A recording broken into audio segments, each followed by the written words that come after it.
Pinag-aaralan na ng AFP kung kinakailangan pang palawigin ang martial law sa Mindanao na nakatakdang matapos sa July 22. Wala rin naman daw utos ang Pangulo na tapusin ang bakbakan bago ang ikalawa niyang State of the Nation address. Narito ang report. We have set conditions that would specifically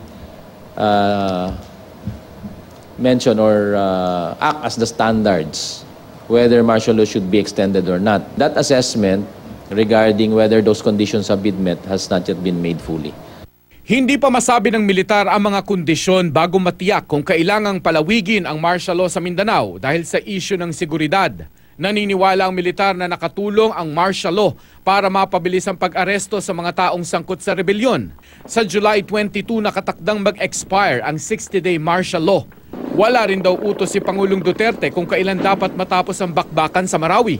There's no specific instructions from the President. The President respects the judgment of our ground commanders. Sa eksklusibong litrato mula sa isang source, makikitang naitayo na ng mga sundalo ang watawat ng Pilipinas sa tuktok ng main building ng Dansalan College sa Marinaot area sa Central Marawi. May butas sa bubong ng building. Durug-durug na rin ang ilang bahagi nito sa tama ng bala at air strikes ng militar.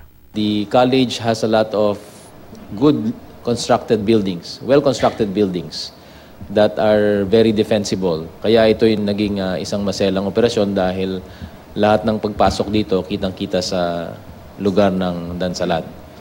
Kanya itong mga nakarang araw nung nakuha na to, we cleared the buildings as well. Nakuha rito ng militar ang matataas na uri ng armas, gayon din ang bangkay ng dalawang foreign-looking fighter. Natanong ang militar sa Marawi kung saan maaaring nagmula ang mga malalakas na uri ng baril na ito. But most of the arms that have been found were arms that have already been in Mindanao for quite some time. Quite a number, particularly yung mga sariling sikap o homemade. Pero ayon kay PNP Chief Director General Ronald De La Rosa, ilan sa mga baril ng Maute ISIS ay nagmula pa sa Metro Manila. Kahapon iprinisinta ang ilang baril na nakuha mula sa isang suspect na nagmamodify at nagpipintura ng baril. Ang ilang bahagi ng sentro ng Marawi City ay napapaligiran ng Lanao Lake na kung tatawirin ay mararating na ang iba pang bayan ng Lanao del Sur. Pinakamalapit itong bayan ng Marantao na mula sa isang barangay ay pwede nang lakarin hanggang sa sentro ng bakbakan. Minsan kasi may dumadaan ng mga tao tapos kakaibang mukha na sa amin, hindi namin kilala. Tapos maghahatid ng tao. Pagbalik ko ng sasakyan, isa na lang nakasakay doon, yung driver na lang. Sasakyan? Sasakyan. Ito yung iba, may mga motor na single. Kung may reinforcement ng Maute na pumasok sa sentro ng Marawi, meron din daw nakatakas. Ang umpisa, mayroon pero tag-isang tao, dalawa, sumama sila sa civilian. Pero ngayon wala na. Noong nakalipas na araw, nahuli ng militar ang isang residente na tumutulong daw sa mga sugatang Maute. Sabi ng militar, sa rutang ito rin pinasok ang karagdagang bala at baril para sa mga terorista. Dito rin itinakas sa mga sugatang terorista. Pero sa takot na maipit sa gulo, halos ghost town na ang dalawang barangay sa bayan dahil nagsilika sa maraming residente.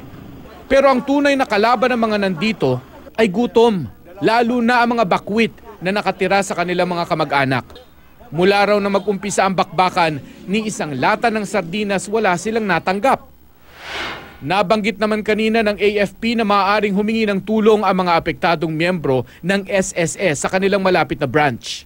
Nagbigay ng pahiwating ang SSS na kung meron mang pong mga miyembro ng SSS na apektado po sa Marawi at ibang karating lugar, they may visit the SSS offices nearest to them if they can because they are entitled to certain assistance.